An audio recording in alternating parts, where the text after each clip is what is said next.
Saturn and Neptune conjunct at 0 degrees of Aries on the 20th of February 2026. Ishala diala doela di shelamo toela ashona. My name's Chloe. As you just heard, I channel what's called light language. Ishalama doela diela ma hutianima. This is code, right? This is universal code that's going to be coming throughout this reading, where I'm going to be breaking down the astrology of what that conjunction is all about. Why is this one of the most biggest things for thousands of years? Advice on how to work with it with your own natal chart. And I'm going to be tapping into the high vibrational theme of this astrology. Right, astrology and life can show up at different vibrational levels, and I'm going to be really leaning in and channeling the bigger intention behind all the nonsense, right? The bigger perspective.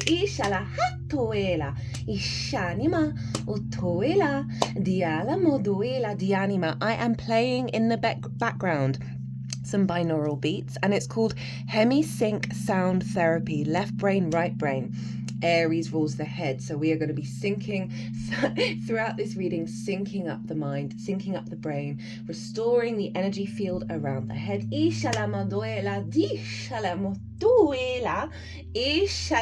just heard there's a translation of what they're doing to restore the hot, to restore the head outside of this hot-headedness that we're seeing out in the world.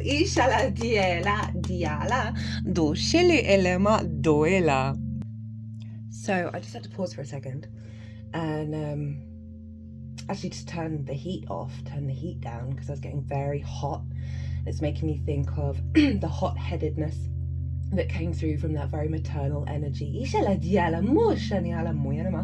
And then when I came to sit down, the space that I do this work in was a bit cramped, knocked a load of stuff over, and I was frustrated. I was like, God damn. But then put it all back and restored it to a more harmonious energy. So this is really tying in with the overall themes of how huge this astrology is, of structures being pulled down, and how we might get frustrated, we might get a bit dysregulated, but whatever is coming down is worth pulling down. That's going to serve you in the long term. And it's making me want to talk about one of the main themes in terms of the shadow side of Aries that I wanted to talk about, is the tyrant nature. And that tyrant nature, this is what we're going to be working with in the shadow side, internally and externally. And the more that we do it internally, the more that has an effect on the collective, because obviously the collective is going to come up really, really loud with tyrants, right? Tale as old as time. But the more that we distill the inner tyrant, the more we come into the true state of the I am. Now, before I launch off fully into this video, as I was saying, the light language that's going to be coming in throughout this reading is code that is helping regulate your nervous system, helping regulate your true soul's frequency, and help integrate the higher vibrational aspect of this transit. It brings in healing, it brings in clarity. Okay, I just feel cool. I was going to say this at the end. I'm going to be starting to do, at the moment, over the last couple of months, I've been running in-person workshops, which is one of the many reasons why I haven't been here on the YouTube channel. Lots of other reasons louder than that one. But I'm going to start doing online yin events, and this is going to be a 2-hour light language sound bath. And these are going to be tied in to the lunation, so the new and full moon, the solstices and the equinoxes, so the cross-quarter points of the year. Very powerful to realign to the physical realm that we find ourselves in. That helps open up our intuition and our connection to the cosmos rather than trying to escape it. as well as the cross-quarter fire festivals. These are in between, the midpoint between an equinox and a solstice and an equinox.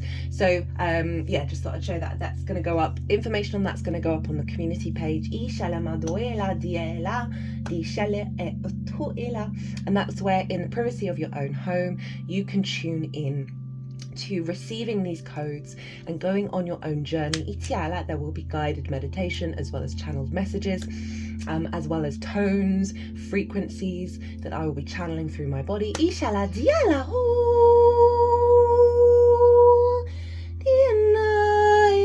Stuff like that.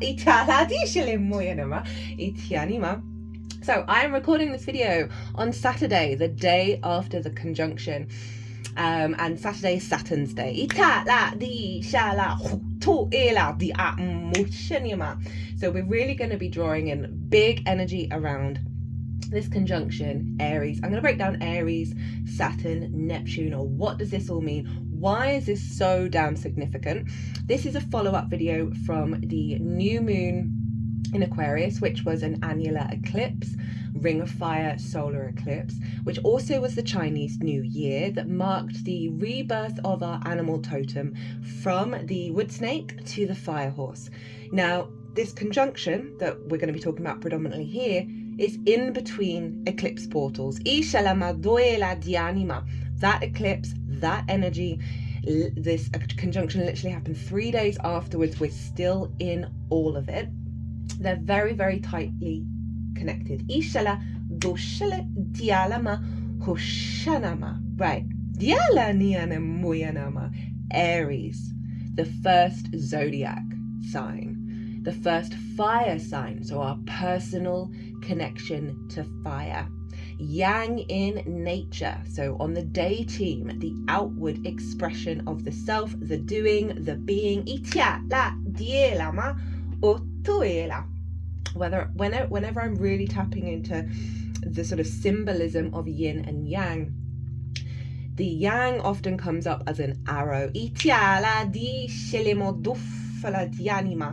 That purposeful intention. Aries is a cardinal sign.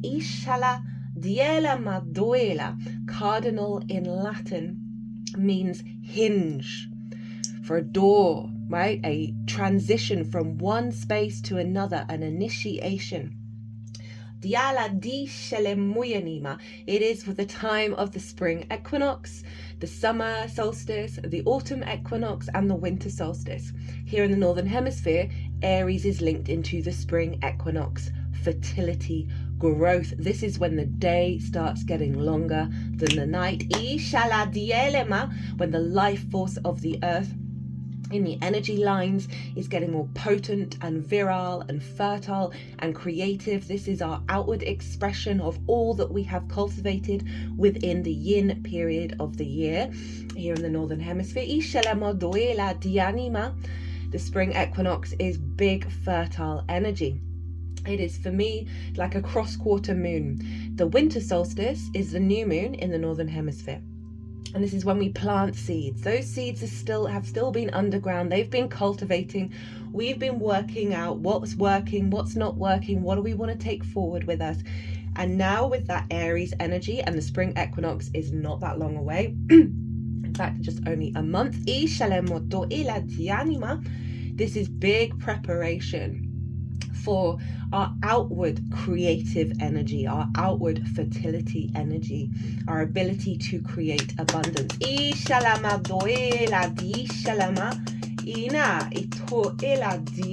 I'm getting a lot of tickle in my throat chakra.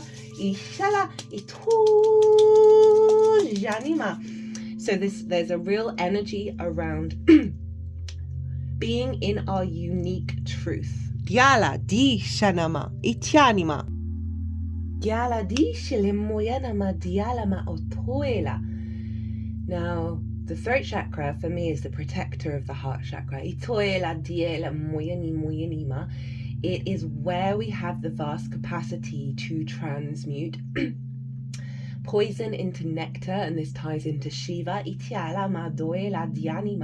of honoring the inner truth within and the truth without. And this ties back into the tyrant energy. So let's put a pin in that. Aries, first zodiac sign. This is why the 0 degrees, the first degree of the whole zodiac that Saturn and Neptune are conjunct at, hasn't happened in thousands of years. And this formation with other planets has the astrology, what a time to be born, to be alive even.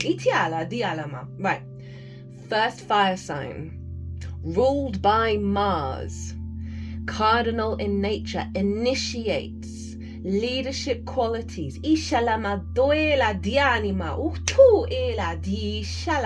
Mars, your motivation, your drive, your passion, the blood pumping through your body.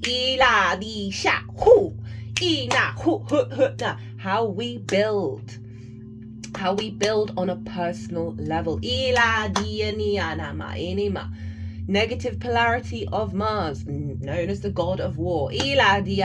Conflict, frustration. Butting heads. Very appropriate for the ram.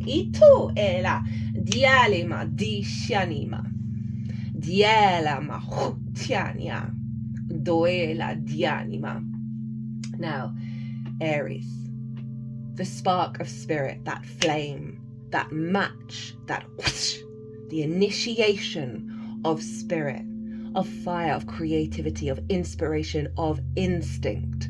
Fire for me is very instinctive, right? It's not having a thought and acting on it. It's that natural inclination of the self. In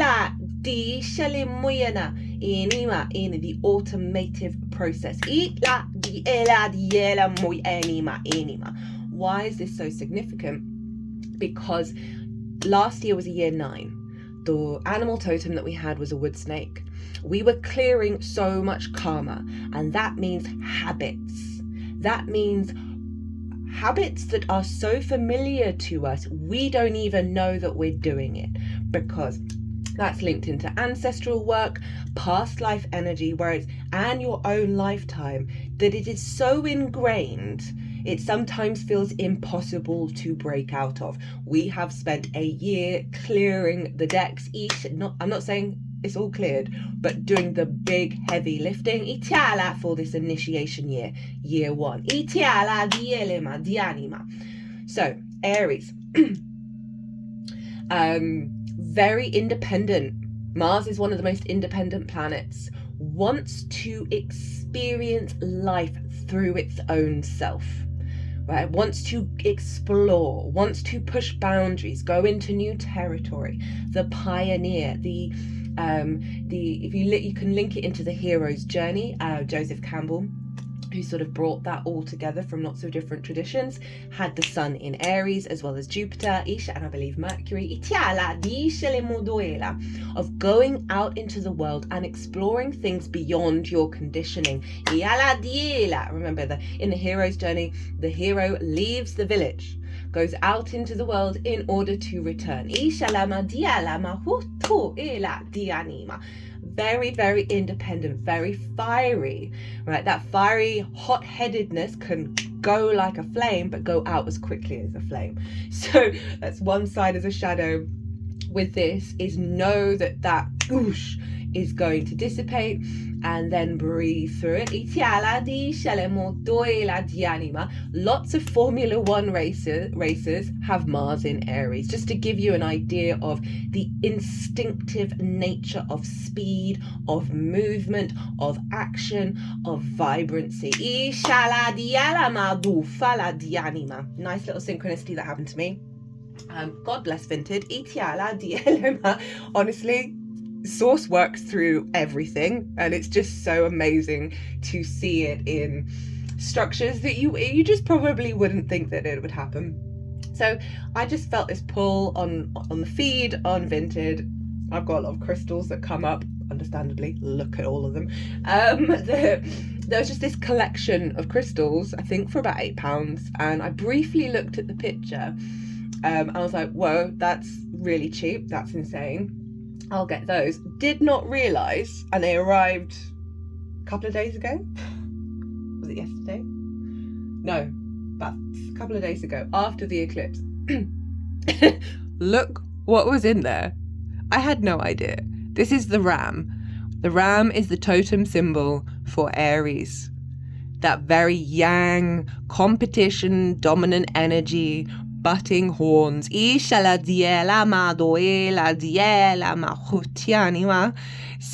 it's just trust. This is about trusting your instincts. Right, so that is Aries. Very Aries, doesn't really care about what other people think of them.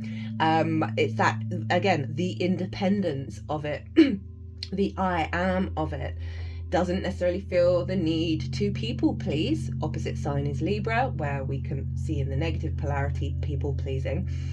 I have found in the Aries readings that I have done over the last couple of years, 3 years now, actually, it wasn't nearly 4.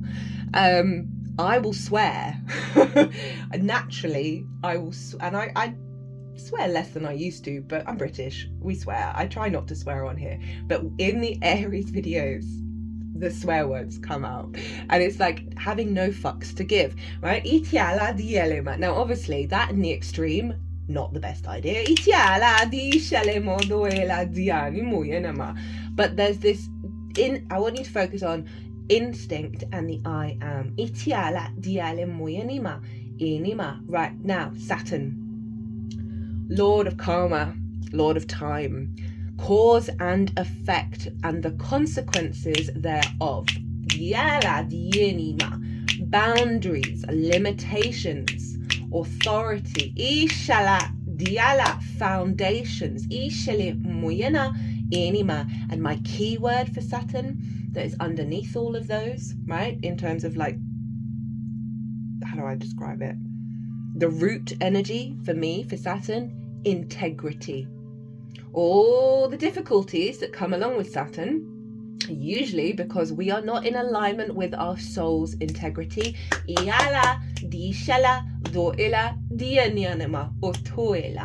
Now, Saturn is the last visible planet to the naked eye. It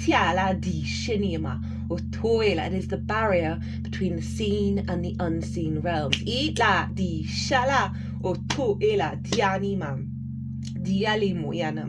Saturn is often linked into this kind of grandparent energy, right? That wisdom, the alima of seeing it, the same patterns over and over and over again, and you kind of over it, and you've got the wisdom in order to share that to others. That's why connections to elders is one of the most important things that we can do, and it's very sad that that isn't so prominent in our culture anymore. Now, Saturn is often linked into the school of hard knocks. It's deemed to be a no planet. A malefic planet. And yes, it has those tendencies.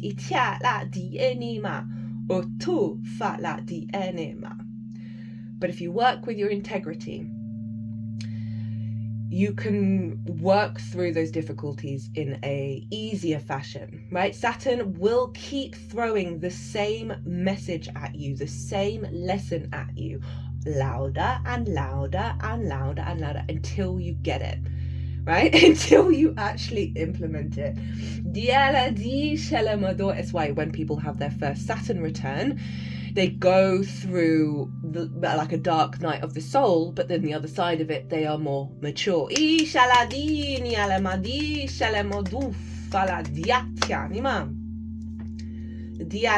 personally love Saturn. On the last Saturday that Saturn was in Pisces, which was 2 weeks ago. So I cannot have boundaries. I can struggle with that. I've got better with it because I understand astrology, and but at the same time I believe like everything's on the same team. There must be a reason why some energies are sticking around, or thought processes, and it will unfold when it needs to unfold. And I was having a salt bath, And then I was sort of thinking, oh, well, you know, what energy is still stuck inside of me? And I was like, oh, well, you know, it's just, well, they're all hanging out. Just so kumbaya in the way that is the worst way. And then I just heard everybody get out now. And it was Saturn. Right? So Saturn can be stern, right? Can be like, no, we're done.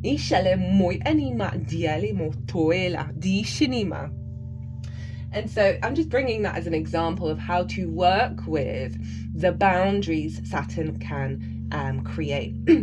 Saturn also has a habit of knocking down foundations that do not serve you for the long term. So with Saturn, it's a 30-year-ish transit around the zodiac. And so each sign, it hasn't happened for 30 years. So you are clearing the decks of the last 30 years in the sign of Aries, wherever that falls in your natal chart. So again, really trust the process. And this is building on the fact that, one, I personally believe, I've seen it show up over and over and over again, everything's aligned.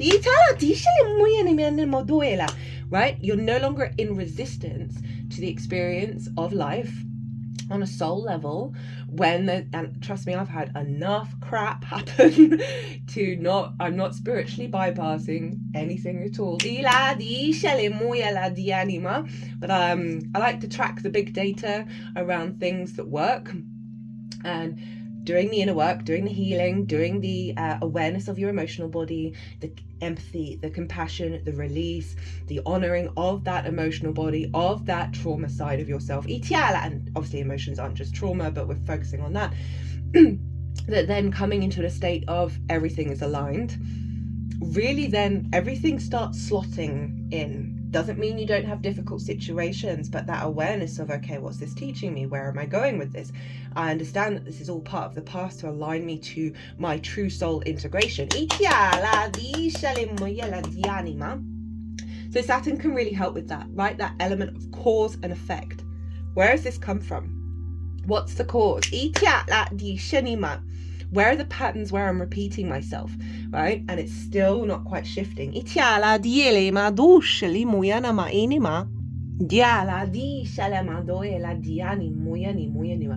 this sense of authority as well, of your own instincts, that is naturally coming through. And this is going to pull me to talk about the shadow side of Aries, and particularly Saturn in Aries, is watch out for the tyrant within yourself. You're going to see it on the main stage. We're already seeing it. It's my practice that the work that we do to refine ourselves and recalibrate our frequency has a stronger impact on the outside world than worrying about what the nonsense is, right? So I recommend whenever you are faced with a tyrant, and this can obviously come up in really subtle forms, whether it's a situation, an organization, a individual, reflect on how that may relate to a aspect of the tyrant within.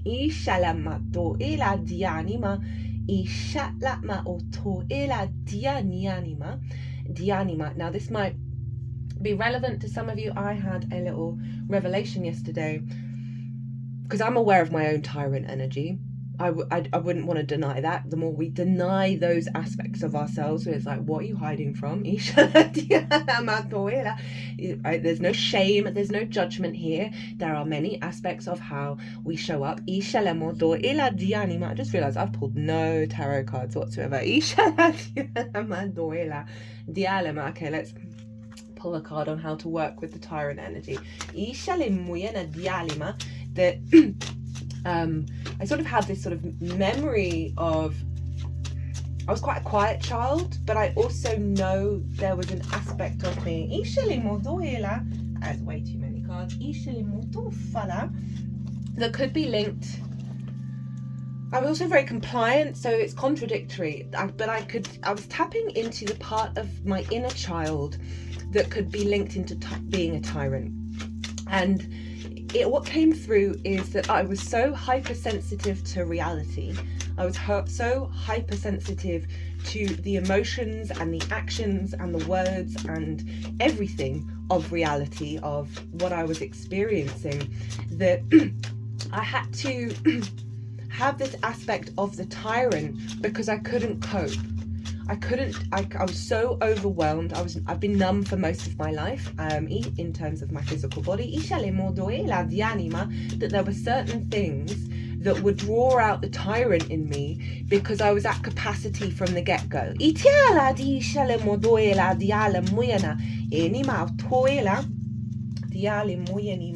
Okay, so there's a card that is turned. Quite a few. 2, 3. Let's go with those. That feels right. This is how to work with the tyrant energy. What's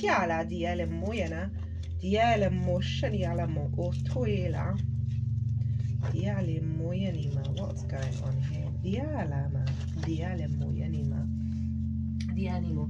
And I came to that realization, and I was talking to my inner child of going, you don't need to do this anymore, because I've gone through many years of not externalizing my needs to the outside world and really cultivating on the inner I am. That are really honoring. There are reasons why people and situations are tyrannical in nature. It's not, there's cause and effect here. Often, are you tired, hungry, or in pain? And has that been so consistent in your life that you have to try and find control and like a dominant I am agency that is diminishing everybody else's I am, right? That's not the way we're moving through it. Of having the deepest compassion for your inner tyrant, and that is tying into Neptune. Oh my goodness, I love it. Okay, so the cards that we got, we have the Nine of Swords, the Six of Pentacles, and the Ace of Wands, which really do sum up what I was just talking about in terms of right, it's not nice to think of yourself as a tyrant, all those worries and fears of whether you're a good person or not. The anxiety, the things, the thought processes, the constructs in the mind that keep us awake, that keep us dysregulated. And then we've got the Six of Pentacles, which is bringing things back into balance, right? Of that compassion, that empathy within the self, at the deepest level, that is allowing yourself to move beyond the scarcity mindset, right? And of who and what you possibly could be. Oh, they're just shaking their head at the moment, not in like a no way, but like drawing energy up through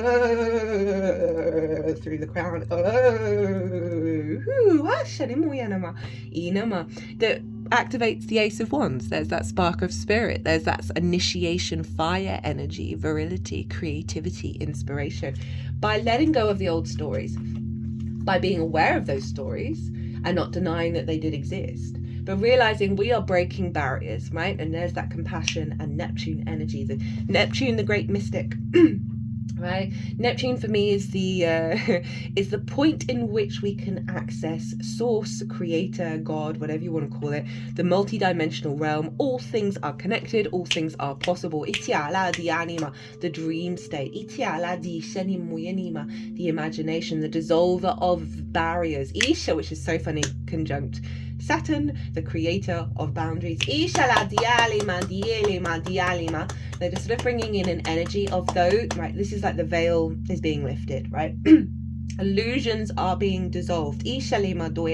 The boundaries that do not serve the divine aspect of the I am that serves our longevity, Neptune, Saturn, Aries, they are being dissolved. We're seeing it on the main stage. Talked about that in the Aquarius moon. That's building and ramping. As, you know, when we hit that Scorpio full moon in Taurus season, oof! The lies, the illusions are dissolving. The collective is more and more aware of power dynamics that deny the I am, deny the roaming free spirit of Aries, and you add on the fire horse. Right. So, Neptune, the deep dreams within the soul, the divine matrix, right? The divine spark of spirit, not the tyrant. Although the tyrant is also divine, i.e. everything is all connected, everything is in alignment, but there are certain things that are tools that we have used that have served us that are no longer relevant. We are pioneers into new frontiers of how to enact the spark of spirit within ourselves from this deep space of unconditional love. Of those fantasies that were real, that you were denied and gaslit over in terms of reality, right? It's hilarious to me that it's just a thing, right? Education is so important. Science is always changing. Like every single day I am seeing something saying, oh, that thing we thought about old school science that we teach everybody in school, it's not real. Right? And you've got to think of the behemoths of structures, right? Of government, of education, of health that are like poor GPs. Right, they have to do all that training, and then new stuff is coming out all the time, but they are being overworked. Everyone is overworked and underpaid, and new information is coming out all the time.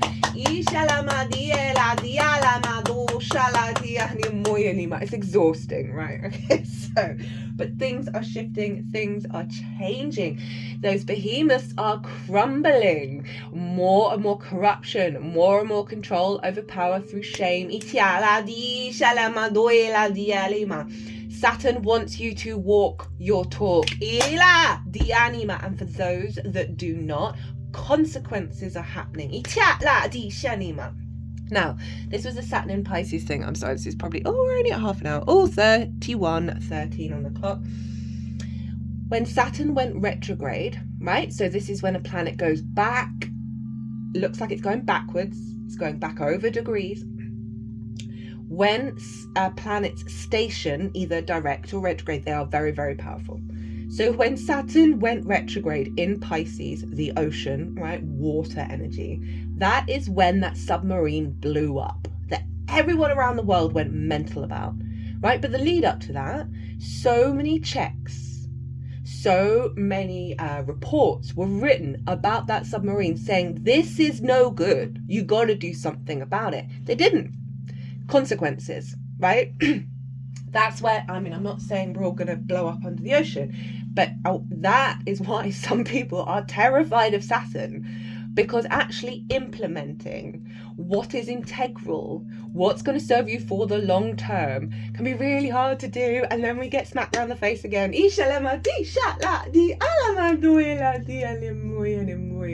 that was so funny, right? The energies that I channeled just were lightly slapping me, and now around the head, and now they're very gently stroking my face. It's just like, and this is Neptune, who is bringing a softer energy to this scenario. Right, let's get some. So Neptune can be the fantasist, right? Can be disappearing into the dream state and never wanting to come out, right? Can be the martyr, rather than the mystic, right? Now, one of the things, so last year I did a couple of transit series when Saturn entered Aries and when Neptune entered Aries, and so they didn't conjunct each other. The key thing that came up in both of them is there is no fight. And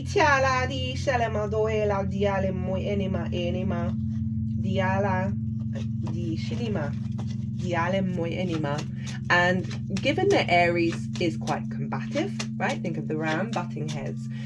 I found that really interesting in terms of why waste energy on the fight.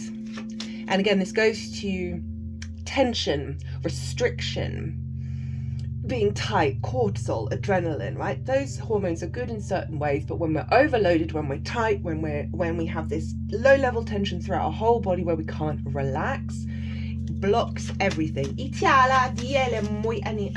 we go into a situation thinking there's going to be a fight, often is. Oh, that's so funny. One of the cards that half came out before has come out again. Doing work on the nervous system, on regulating yourself, on releasing that cortisol, that adrenaline. Think of the Formula One car races, right? We don't want to go to extremes of working with this energy, right? Of this fast, go energy. There's a tempering here that is going to help us not fall into illusion, not fall into delusions and being the martyr, right? We're likely to see that energy show up on the main stage. Again, anything that's really loud in the world, use that to look within yourself. Like, there's so many wars. There's always wars. Jesus Christ. Where are you in battle with yourself? Where is the tyrant in your head? Now,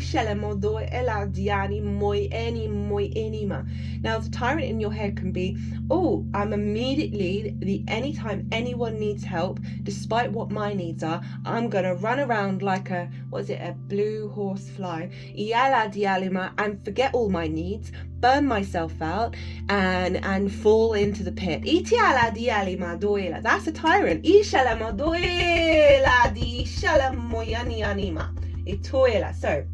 to work with the martyrdom energy, with Neptune, the illusion energy with Neptune, sort of more negative polarity. We have the Ace of Swords, the King of Swords, and the Eight of Wands. Now, this is really interesting given that this conjunction is very coded into the Aquarius. This is Aquarius new moon eclipse, Chinese New Year, fire horse.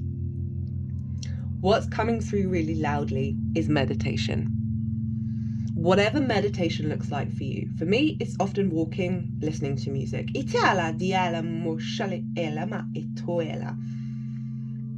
Seek a different way of looking at something. Seek a new idea that is sovereign to you, that isn't conditioning. It's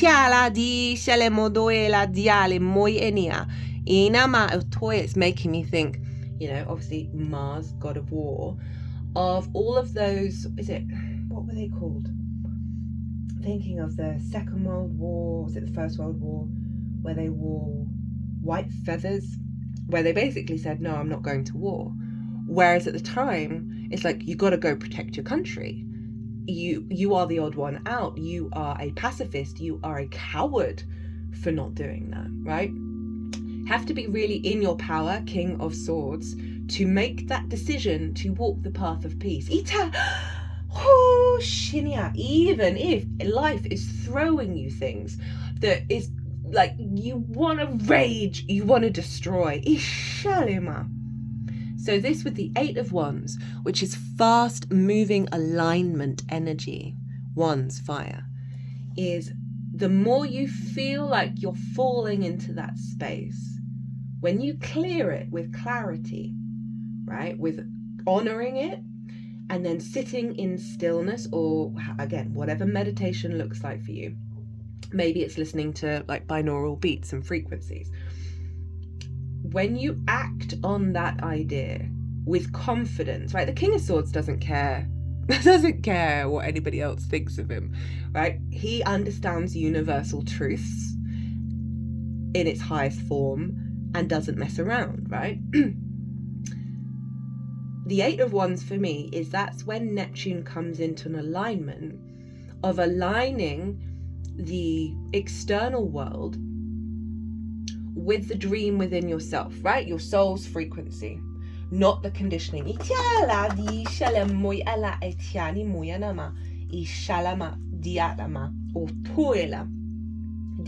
Interesting, we've got the Ace of Wands, Ace of Swords.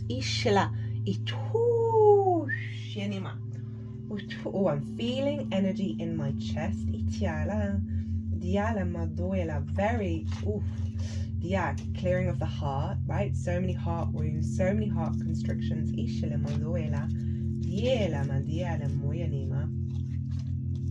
di shalema, diale moyanima, dienima, hotuenima. Right, so let's get, sorry, I'm just sorting out my deck, loads of cards around the wrong way. Diale modoela. Okay, that's Neptune, can feel disorientating, can bring in hypersensitivity as well, but also like an element of discombobulation, right? Because it can bring in hypersensitivity because for me, as I said, it connects to source, right? And that's overwhelming because that's everything. And so our little vessels can get overstimulated and therefore hyperstimulated by things that other people might not notice. So that's another sort of, I mean, if you want to call it a negative polarity of Neptune, that you can get into a state of capacity and overwhelm because we're now going to be processing more of reality than we have done before. So this is really lovely of getting centered and clear.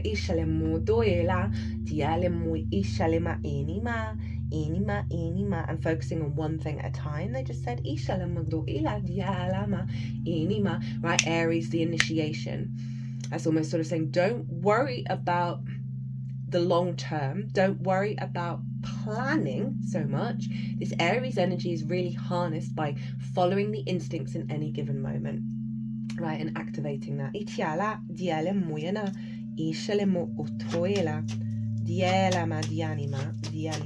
So, how to work with Saturn? We got the Four of Wands. Let's get 1, 4. It doesn't matter how many times I turn all these cards around the right way. Trust the discombobulation of Neptune that's breaking down boundaries around your perception. So this may show up in physical, I don't want to say ailments, but if you're feeling tired, headaches, particularly with Aries, trust that is a physical manifestation of the breaking down of barriers that has blocked our capacity to perceive faster and at a higher level of reality. Again, everything is aligned. And in this process of coming back to the divine I am, it's likely that, think of I am, right? Very egocentric, of always bringing things back round to the self, right?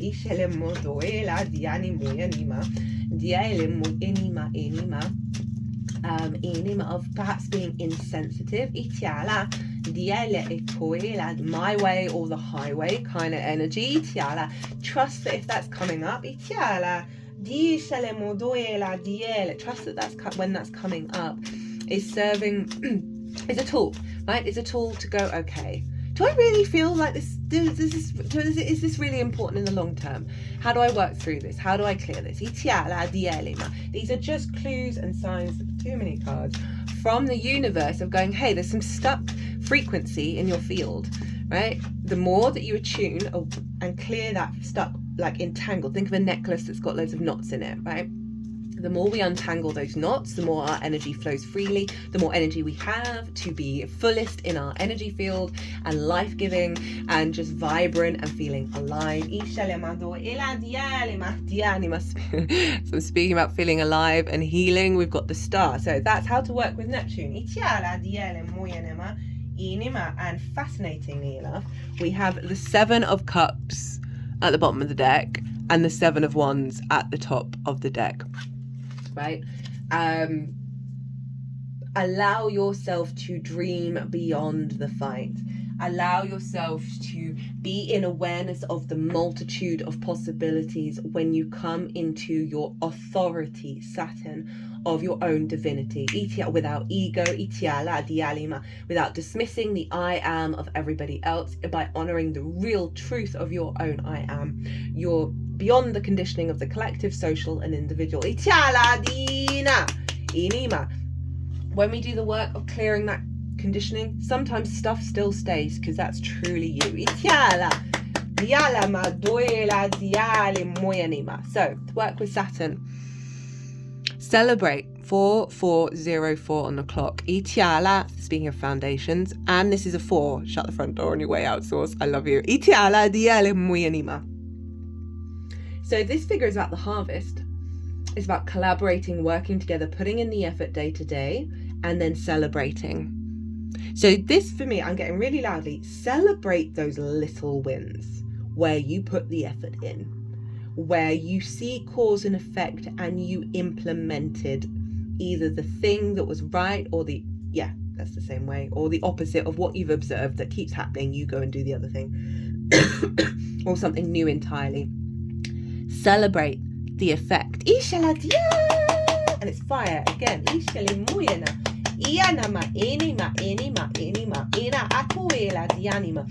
Acknowledge Saturn in every little thing where your instinct is slowly recalibrating, where you're not even going to have to think about it anymore.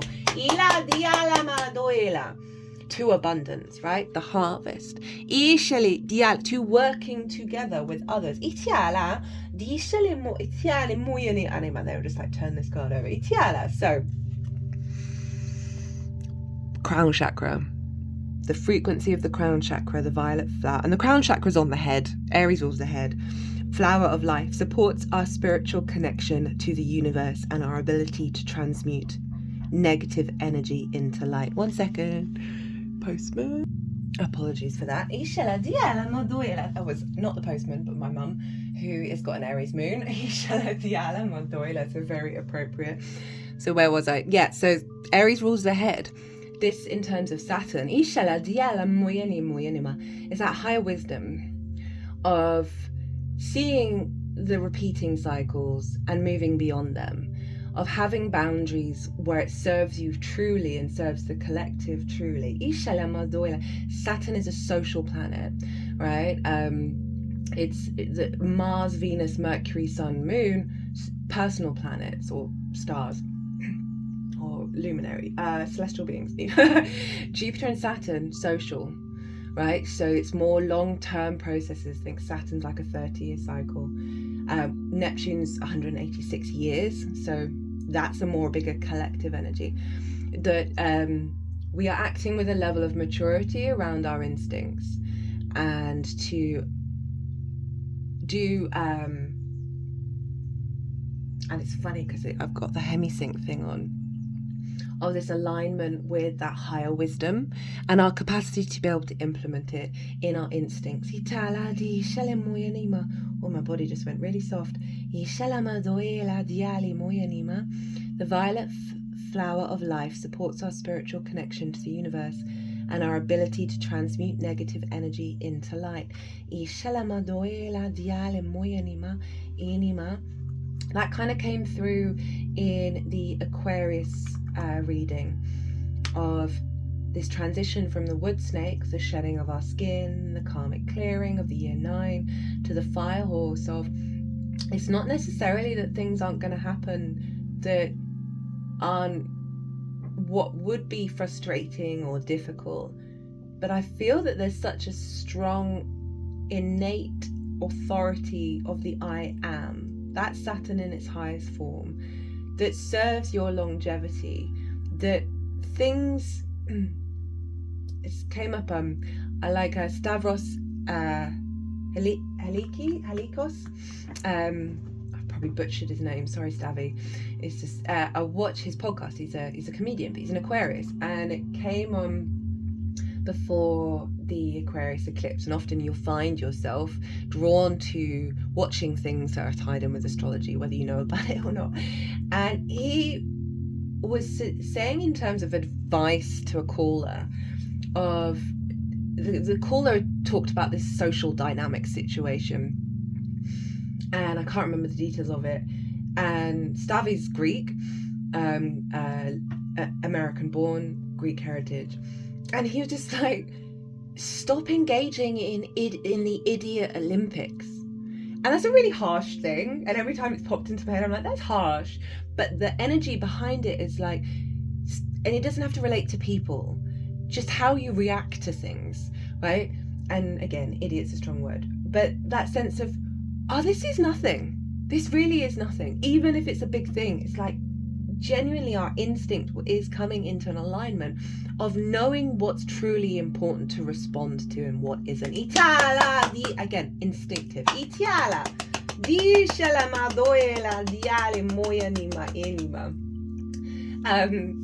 Just felt, I remembered when I brought up my mum in terms of her Aries moon, that yesterday, the day of the conjunction, one of the cats that lives here, Lil, she's a Libra sun, but she's either an Aries rising or she's got an Aries moon.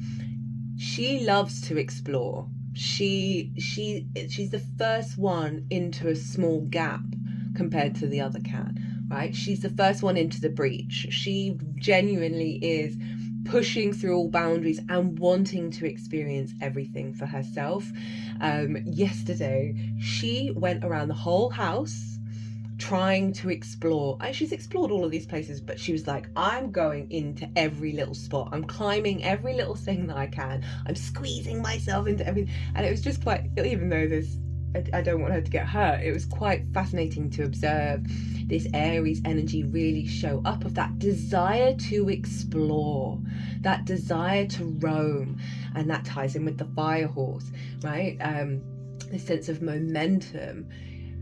But with Saturn, it's really grounding us. I feel very stable at the moment, very sort of instinctive in my knowing the truth of reality, even though I don't have all the details and all the things, but there's sort of a instinctive knowing of what it really is, that is going to build and build and build and build. Oh, they like that one. Right, Neptune. This is going on quite a while, and I haven't even touched on any of the other astrology and why this is so significant. I might do that in a second video. We'll see. So how to work with Neptune in its highest polarity. We've got the star. This is an Aquarius card. Again, we've got two of the main Aquarius cards show up along with all this fire. And aside from the Six of Pentacles, all swords, air, Aquarius, and fire, Aries. Know that you are a galactic being, a galactic soul here on this planet.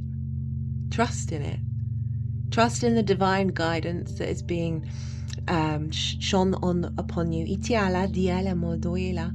Tend to your self-healing. Tend to your self-regeneration. Nurture yourself. Be kind to yourself. Honor the process, but never forget that you are made up of third-generation stardust. All that you think is separate from you, all of that magic, all of that impossibilities is deep within you. There are no impossibilities. Shed yourself of the layers of conditioning. Be confident in your naked divine self. Own the self. Honor the I am in its clarity.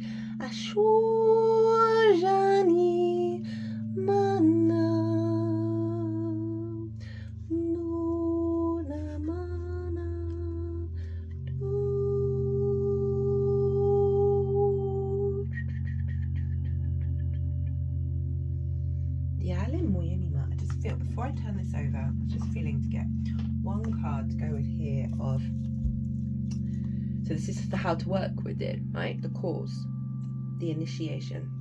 Let's get one card of the combined effect.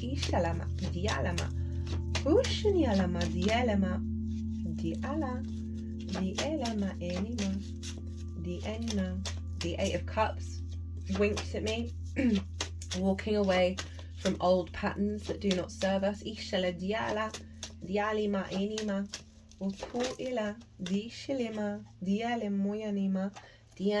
got the Strength card, which is very funny because here in the UK, the Ascendant was in Leo, but that is following on from that Eight of Cups of the love and kindness between your sort of higher self and your mammalian body, of working together in collaboration and love. That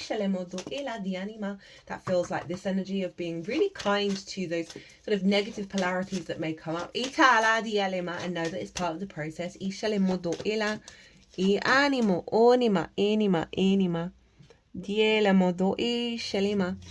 Diale muy any anima do ela di anima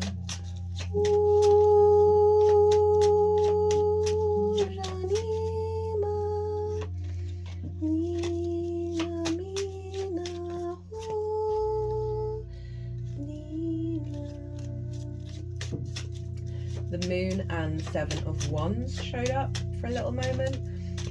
The removal of the illusion of there being competition, right? Of there being a fight. I just heard in my head, we want you to roam, we want you to be free, we want you to live your creative, original, I am energy, and not be in competition with the outside world. Not be trapped in the cages of your own instincts.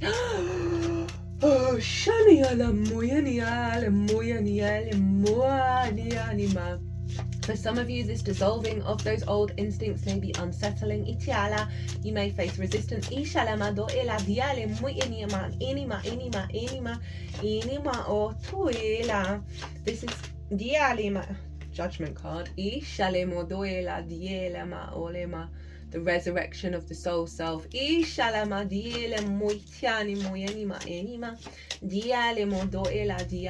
practices that regulate the nervous system. Eat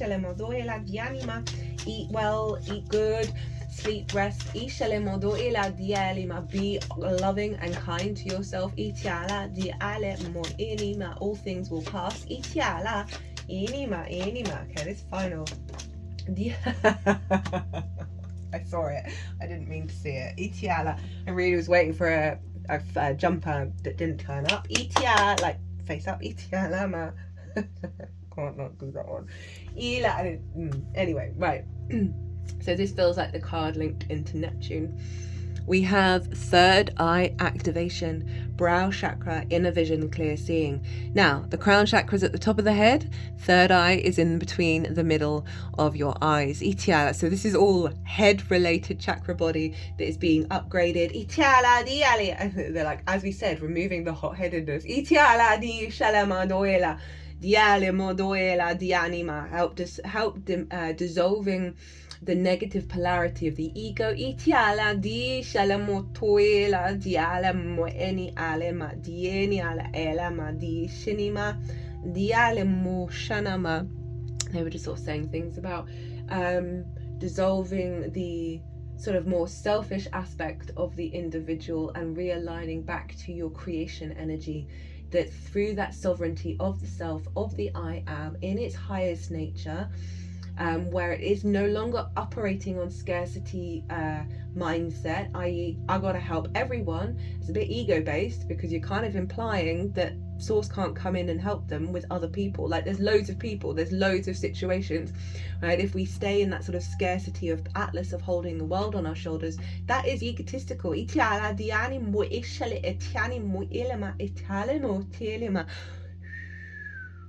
So we're bringing through clarity. Neptune, that deep inner wisdom of the third eye, that inner knowing. The inner vision. Grounding us. Activating. I could go into how this is going to activate a lot of superpowers. For everyone. But let's just keep it simple to where we're at now. Dialama ties in beautifully with the galactic energy of the star, right? Through this cleansing, this figure isn't wearing any clothes, right? They've rid themselves of the conditioning of being able to then see, right? Look after your gut health, working with the physical vessel, Uranus in Taurus, just in general as well, but working in the clearing the physical vessel of junk will bring you more clarity. Being in observance of your instincts, actions, thoughts and emotions will bring you into a higher state of clarity, where takes daily work, But after a while, things get into the automative system. Things become instinctive. Those habits just are things that you embody. Cannot recommend any of it enough. I feel more alive than I ever have done in my entire life. Where we're at 59:09 on the clock. Now yesterday, this ties in a bit with what a lot of stuff that came through. When the conjunction was exact, I was out and about going to pick up something and near my home, and I was getting very loudly, get out of the way of other people, get out of the way of yourself, right? There are plenty of people, situations, surroundings that are available to you outside of the fear matrix. That fear clamps everything shut. If there's stuff going on in your life that, whether it's old stuff or new stuff, where you have, through the process of engaging with it, you are losing your own sense of self, leave that alone. Leave that alone. Like this real strong Saturnian energy in Aries of essentially stop worrying about things in a really blunt way. Whether it's people, situations, stop worrying about the external. Get out of that. The more you connect to those things, the more you're interfering in other people's energy, other people's situation. If it's not instinctively right, and we always know, right? We always know at the get-go, and then we convince ourselves of various other things for various reasons why to engage, right? Aries is very comfortable getting up and going.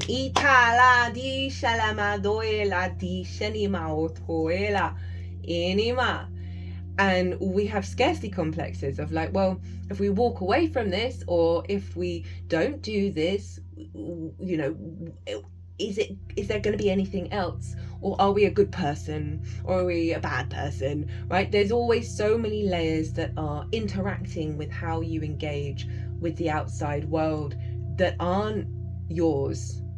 They are, but they're not. I was getting this really loud authoritarian, in the best possible way, of get out of your own way and get out of everybody else's way. And this goes to honoring the I am of the self, i.e. get out of your own way, in terms of the layers of the self that aren't the instinctive self. Right? The disruptions we can bring to ourselves, right? The negative talk, whatever it is. Get out of your own way and get out of everybody else's way as well. And this ties in to Jupiter. The moon was in Aries at the time of this conjunction, right? Wild. The moon rules Cancer. That's where Jupiter is. Jupiter has been helping us realign, and the distorted mother construct has come up quite a lot over the last couple of years. And this ties into the Neptune energy of martyrdom of self, right? That stems from book religion, whether you're in it or not, of like moral piety. And what actually serves someone in the long term can be boundaries, giving them the space to be independent, to work things out for themselves, right? Being real with them, right? Not nice, but real and kind. There's Neptune again. And just get out of the way.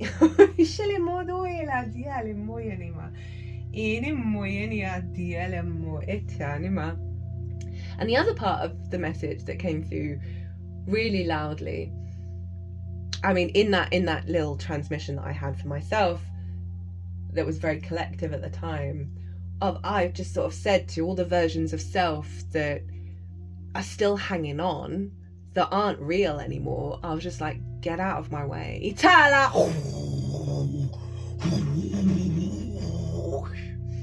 You know, Aries has the capacity to be really blunt. Right, the big old heart me would be like, oh no, you can all still hang around, it's fine, we'll all hang out, itiala. Yeah, and that doesn't necessarily serve us at this moment. Itiala di shalama otoela ina moyanama. Now the other part of it was Venus. Yesterday was Friday, that's Venus's day. God bless Venus, God bless this conjunction happening on a Friday. God bless Venus being in Pisces, which is her sign of exaltation. 04:01:04:41 on the clock. Ila, 5th house, Ishala, creation energy, her house of joy. Ialama doela di shelema. So Venus was influencing everything yesterday, right? So we've got this very hot-headed Mars, Saturn, right? And yes, there is going to, I haven't gone into sort of global politics, but there's obviously going to be impingement on the self, on the I am. Itiala dia, they're going to try it. Itiala diele moyelama dialama. Now, the more that you see your own impingement on your own I am, the more you do that work, the more that helps the collective, right? So get out of the collective's way, get out of your way. Right, Venus in Pisces, in her exaltation. Right, that means the qualities of Venus are raised on high. I'm gonna pull a card. On the Venus influence, and how to work with that. So Venus was influencing all of this. In Pisces, the dreamlike magical reality, the imagination, the great ocean, the collective water sign. It's the poetry rather than the paragraph. The dream state. The universal love. Inima, ilama, inima, toela, dianima, the dreams, the magic, the imagination. Ishalama, toela, dialima. Also, no boundaries. Ishalama, diala, diala, moi, anima. Now, Saturn's just left there. So we've learned to establish boundaries in the sign of Pisces. But it is that sort of open space of everything's connected, right? The capacity to observe miracles. And believe in them.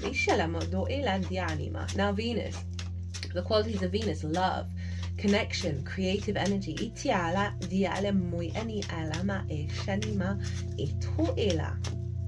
Her energy that came through was after I got like, get out of your own way, get out of everybody else's way. And I was like, well, that seems a bit harsh. Even though there's a part of me that was really for it. Then the sort of softer part of me was like, I want to help everybody, I want to do all the things, la la la la la la la la. And Venus came in and go, babe, the most compassionate thing you can do is let the soul explore its own self.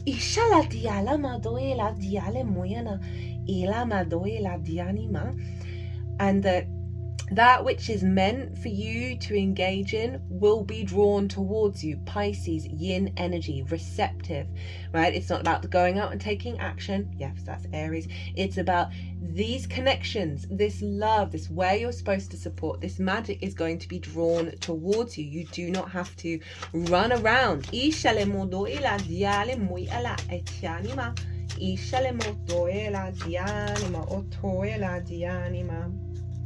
Diale moyanima, diale moyanima, diale moyanama, doshanima.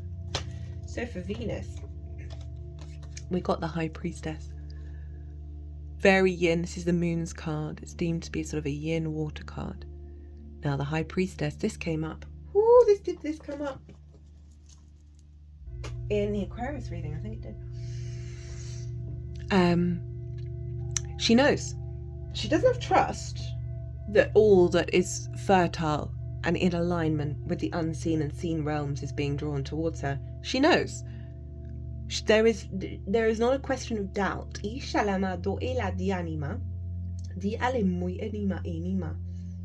Right? So with all this Aries energy, all this impulse, this instinct, how to work with Venus? Tap into your soft stillness. Tap into a knowing. that everything is aligned. There are no regrets. The worries and the fears and the externalization to the past and the future will not serve you in the long term. To be confident and comfortable where you are right now in this moment. To observe and be real with oneself. Do not think about the to-do list. To be present in any moment. And every moment. And trust in all that is around you and within you.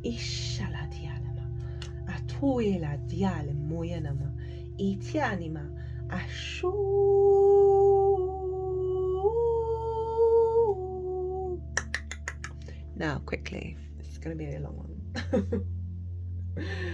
Oh my goodness. Moon in Aries at the same time. Can't make it up. So our emotional body will thrive by following our instincts. If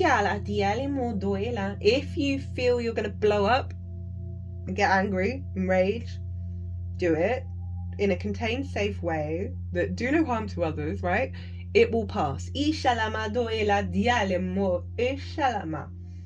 Ceres, the goddess of the harvest, of nurturing, of nourishment, is conjunct Chiron in Aries, lol, so we have a stellium in Aries, of our capacity to heal the deepest wounds and embody the greatest wisdom of the I am.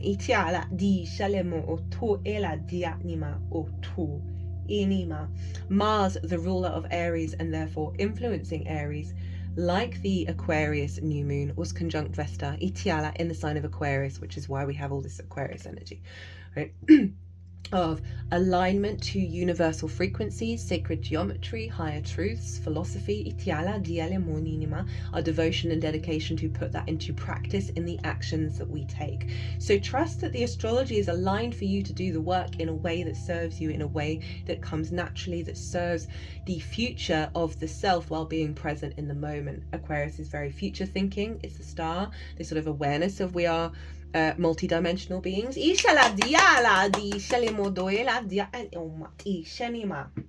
Now, why is this so significant? Well, one, it hasn't happened for thousands of years. Two, it's at 0 degrees. This is the part of the world axis, which happens at 0 degrees of Aries, Cancer, Libra, Capricorn, where the solstices and the equinoxes are. Things at these degrees are huge on the main stage for the collective. Very powerful, very potent energy. Now, this year, all of the outer planets, Jupiter, Saturn, Uranus, Neptune, Pluto, will all move into yang signs. They have all been in yin signs. Jupiter still is. Jupiter will move into Leo in June.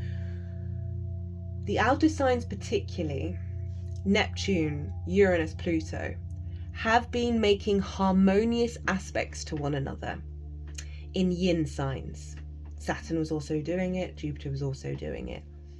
This is a very rare alignment. The transits of Uranus, Neptune and Pluto along, for it to be aligned where they are all hanging out at the end degrees of yin signs together at the same time, and then all moving into yang signs together at the same time, is phenomenal.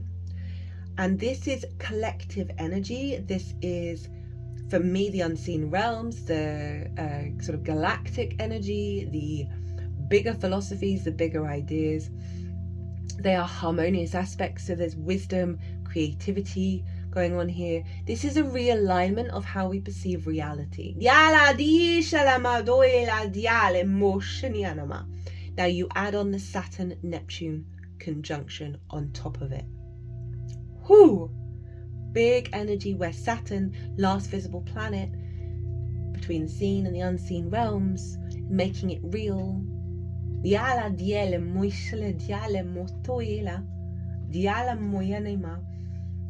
astrology is wild. The astrology is, there's so many synchronicities last year and this year. This is whatever you're going through, good, bad, beautiful and ugly, trust in it. Trust in it truly. it will serve you for the long time. You will feel more alive than you've ever felt. The more you do the work, the more that you show up. But know that everything is done already and recalibrated already. We just have to go through certain stages to fully embody this initiation. Jupiter's going to move into Leo. All yang signs.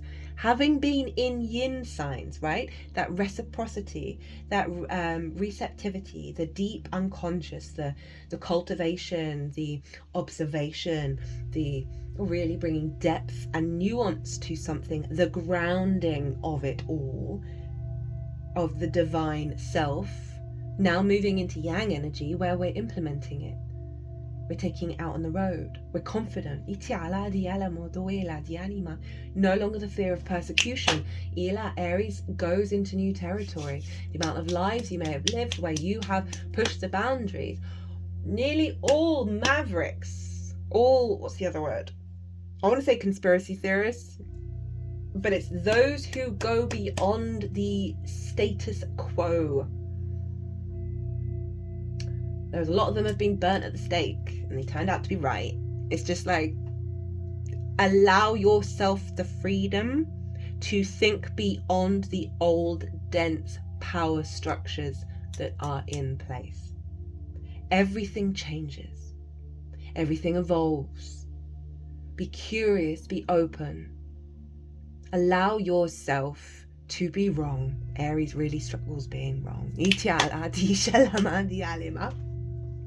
The I am is right. Honor the times you don't get it right.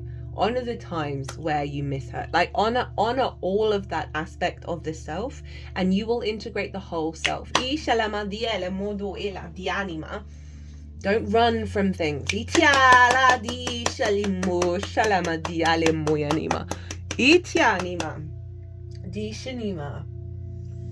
Now there's so much more I could say. What else did I want to say? Let me just pause and sit for a moment, see if anything comes through. So today I wanted to put on certain rings, and this one came to mind mostly because it was red. And then I remembered, oh wait a minute, this has got an image of Pegasus on it. And I was like, right, okay, Aries, red, fire, but also the fire horse. And we cannot, I really feel like there's very little extraction between, like is that the right word? There is a difference between the energies, but they're entwined. So I went to look up Pegasus, and that it was born from Poseidon when he was in his horse god role, and from the blood of Medusa when she was slain. And weirdly enough, what came along with the ram was a orange calcite, which represents creativity, fertility, and joy. This is the stone of joy. It's the stone of Medusa. We've just come from the wood snake, right? We're no longer shedding. We are embodying the wisdom of the snake in a creative, beautiful way, right? And the fact that I felt called to put on this ring, Pegasus, who was born from a entity that has snakes on her, from the wood snake, and how it just kind of blew my mind. And these are the little things. The more, again, I'm sure you're all aware, the more that you cultivate a instinct of, well, everything is connected, everything is synchronistic, the more it then shows up. And the more the more you see it, right? It's all about perspective. And the Pegasus is derived from the Greek word pege, meaning spring. And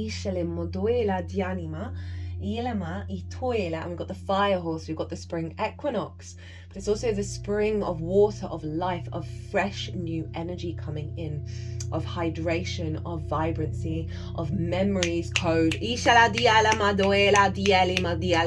that ties into the main message with that Aquarius moon, which is backdoor soul code is being activated. And obviously water holds more memory than a computer, right? Its capacity, it's just phenomenal. Dice le modoela di anima, and the spring he created is considered a source of poetic inspiration. Right? Believe in the fantasy, guys. Believe in the dream. Believe in the... One of the phrases that I've said for most of my life is it's amazing we all exist. That's not this thing, but that as well. That it really, like, whoever created this, chef's kiss, it's poetry in motion. Right? Good, bad, beautiful and ugly. Right? The way things link together, it's the most sublime script writing. It is true poetry in motion. Motion, Aries, poetry. Neptune, that sort of capacity to be in the liminal state, the dream state, the imaginative state. Right, the knowing it is solid. Saturn. Know in the dream. Know that it is unfolding. Know that it is getting louder and louder and louder and louder.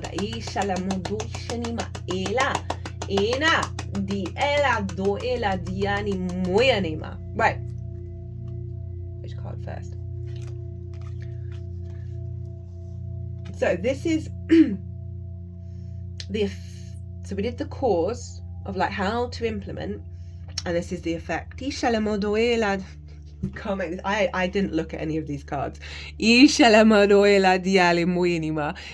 the castle of dreams, become altered by the color of your dreams. I mean, the magical reality, guys. Safe, secure, in your own power. The castle. Castles are a representation of power. But in this beautiful pink softness of the heart. The full moon, that full awareness of the unconscious. The liberation of the wounds, of the restrictions. The allowance of our fantasy realm. That magic to colour you, to alter and recalibrate you back to your soul's frequency. Your soul knows that there's abundance for everything and everyone. It's all frequency, it's all vibration.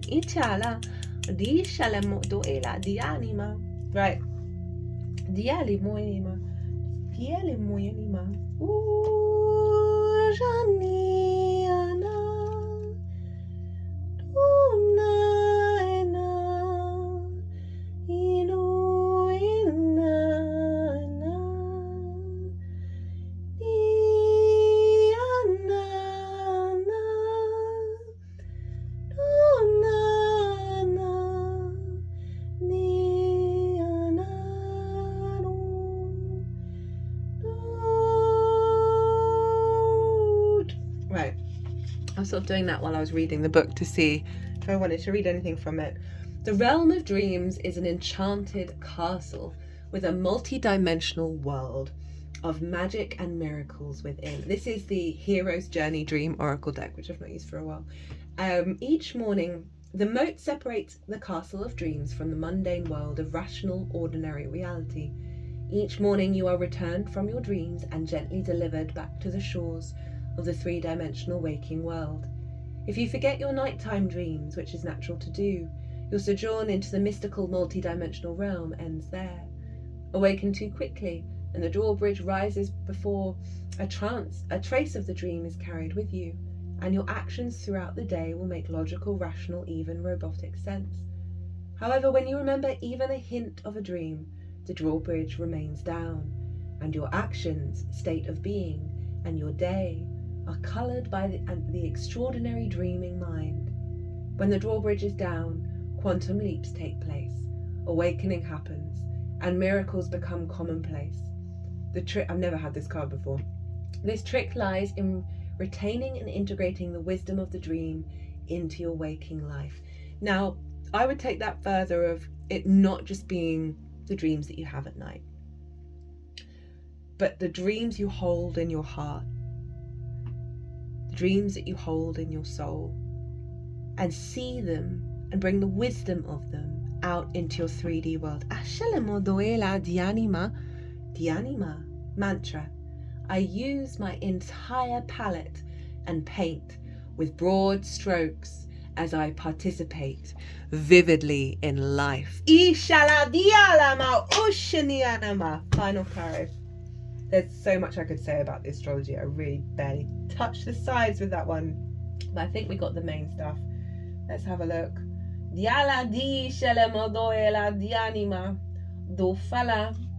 I mean, the whole thing with Pluto and Uranus making harmonious aspects to Neptune and Saturn. Deep transformation of the unconscious that serves the liberation of our soul. We just have to hold that dream state as reality, right? That may lead us into fantasy land, into really unhealthy mechanisms. Balance. We need balance. But part of that balance is the awareness of the truth of magic. And magic is just science we haven't figured out yet. The magic of reprogramming your subconscious. I just put both my hands at the back of my head. You know how much conditioning is in there, right? Wild. From 0 to 7, you're running around in, is it theta or alpha? I always get it around the wrong way. You're running around in one of those, which is linked into deep meditation and hypnosis, i.e. you are being programmed from 0 to 7. Some of those you want to keep, some of those you don't, right? This is about recalibrating back to the divine I am in its fullest form. And a lot of things that we may think are divine in its fullest form may fall away. It's going to be different for everybody. No more self-sacrifice. No more giving from our cup and not from our saucer. Giving from the cup, gives from a place of lack, right? Water's going down. A depletion energy. Giving from the saucer gives from abundance, a frequency of abundance. Wanting to fix things implies the frequency of a default, a problem. When we come from a true instinctive space of the divine I am and then follow our instincts where they take us, and if we are going out and doing all of those good things that we put up boundaries around to restore our energy, that is giving abundant frequency out into the world. Raging against the machine gets you so far. It is playing into the old paradigm. We are here to work with new structures, new awarenesses, new understandings. Mercury's going to go retrograde in a week in Pisces. It's going to finish its retrograde on the North Node. We are realigning to the magical possibility of how we perceive reality with that retrograde. Final card. The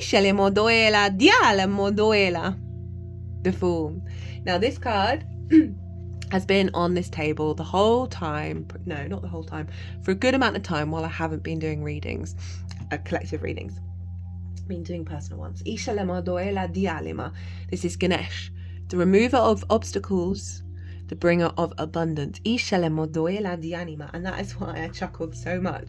And it's wanted to stay here for the Aquarius reading, for this reading, and then for this to be, this is the effect of the cause of really working with this energy. Yeah, I talked about the hero's journey. The Fool leaves the village, goes out into the world to experience life. And look, it's about to leap off a cliff. The Fool knows that it will be protected, it will be supported as it makes that leap into the unknown. And this is where the Aries energy, the fearless Aries energy, is very helpful. Of like, fuck it, let's roll. Itala shala di ala madoela. Inima doela di shania hu enema hu enema hu tinima hu shana hu enema.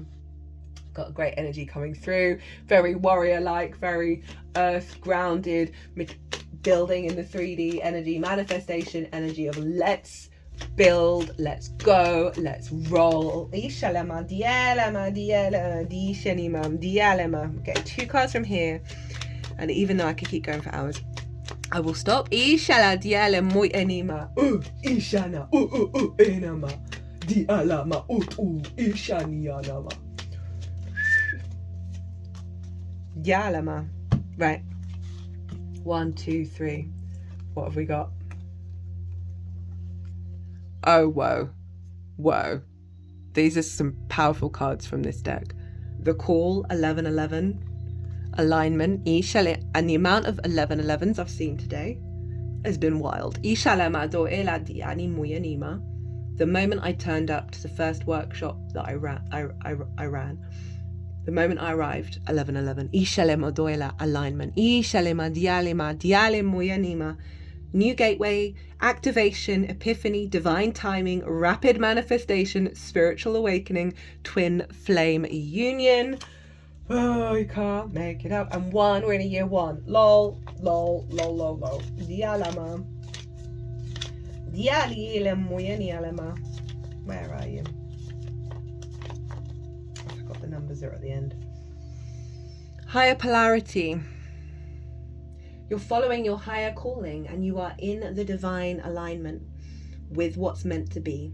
Exciting times are coming ahead. Negative polarity. You're not following your higher calling, even though you might know what you should be doing. That's a perfect Saturn sign, where you're like, oh, I know I should, like, I know this. Trust those moments of going, okay, I'm going to do it. It will, honestly, otherwise you'll just keep repeating. Universe will force you to heal and surrender by bringing you the necessary challenges, right? So when you know, just go with it. Right? We're a very short-sighted species. Well, you see it in all the structures everywhere. We're not thinking long term. Reducing dopamine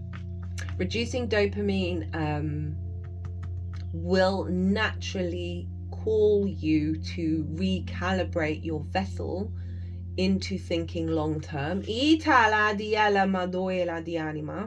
while still being very present in the now. Lol. The stag. Higher heart chakra, the true leader, spiritual messenger, inner power, purity, earth, guide, sacred, untamed wildness, divine connection, sacred mysteries. This feels like the Neptune energy, and this feels like the Saturn energy. You were born to be a true leader. Everything in your life has been preparing you for it. Surrender to what you have become. Your higher heart chakra is ready to be activated. Very coded with the Aries of the empowerment of the self, right? But through channels that radiate the healing, I want to say ecosystem frequency, right? Healthy ecosystem. That's what we want, is a healthy frequency that is the whole stomach just gurgled then, that is encapsulating the entire ecosystem of the self. Negative polarity. You're resisting your higher purpose or the necessary ego death for it to be revealed. Universe will keep pushing you until you surrender and let it happen, and the surrender energy is very Neptune. Now those were beautiful. They just completely summed up all of everything that's just come through in the reading. Okay, I feel called to end on, I'm just going to read the card, this final card at the top of the deck. Andromeda, the high vibration, magic and miracles. You can't make it. I think, did this come up? No, another egg one came up in the Aquarius one. Heart-centered, highly gifted, creative, imaginative, intuitive, freedom seeker, teacher, healer, balanced, yin, yang. Right, how long we got? Okay, 1:33, 22. Just going to do a couple of minutes of the light language. I mean, they've been bringing through code throughout, but we're going to bring a couple of minutes that's going to bring in a frequency that's going to sort of draw all this together and send that into your vessel to help integrate. I just paused to drink some water and realised, look to where your Saturn is in your natal chart. Look to where your Neptune is in your natal chart. What houses they're in, the themes of those houses. That energy is going to influence this conjunction for you. As well as where is your Mars? Mars rules Aries, so wherever Mars is in your natal chart is always ruling Aries. Look what house it's in, look the themes at the house, apply that to this energy. I might do an all 12 signs. This is a big deal, so I might talk about that more. But things to look out for. Where is Aries for you? What house is it in? What theme's the house? Where is your natal Saturn in your natal chart, along with your natal Neptune and your natal Mars? The houses that they are in are going to play a significant role on how this frequency shows up. There is also other layers to it, but in the simplest of terms, that's the way through.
Di shalama diala di shala hu shinya hui nyama hu nyama.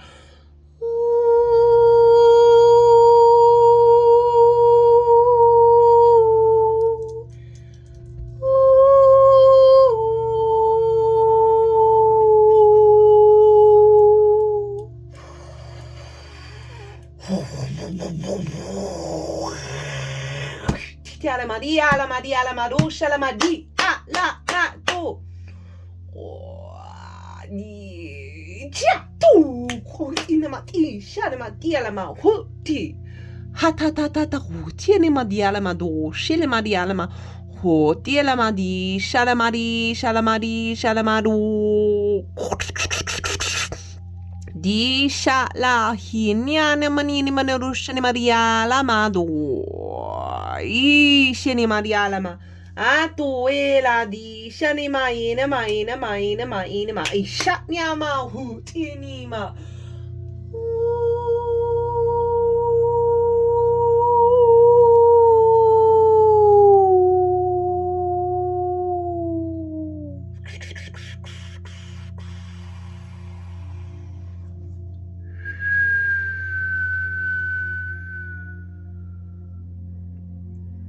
Diale moyanima.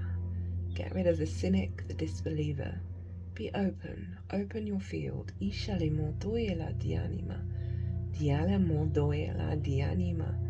We are not asking you to believe in all that you are told. Ishala, to simply open your field. Ishala madoela dianima. Dianima, to observe. Ishala ma dianima. Enima, enima, enima. Diala modoela. Dialama di shenianama. You do not need to have answers. Ishala, to observe. Ishenianama. Inama unama. Inama etina etna etna etna etna. Try to soften the body as much as possible. To not be in resistance. Ditala, to not fight. Ishalama di elama enema. Diale moyanimo dienima. Diani moyanima enema enema enema. Diani moyanima. Diani momorinima. We ask you more than anything. Ishalamadoila, to love thyself. Ishalamadoila dianima. Truly, madly, deeply, unconditionally. Enima enima. With the wisdom and integrity. Ishalamodoila dianima. Diale modoil out of your soul's calling. Ishalama dienima, enima, enima, enima, enima, enima, enima, enima. Diale moyanima. Good luck out there and safe travels. Ishalama doela dianima. We are with you all. Ishalimo doela dianima.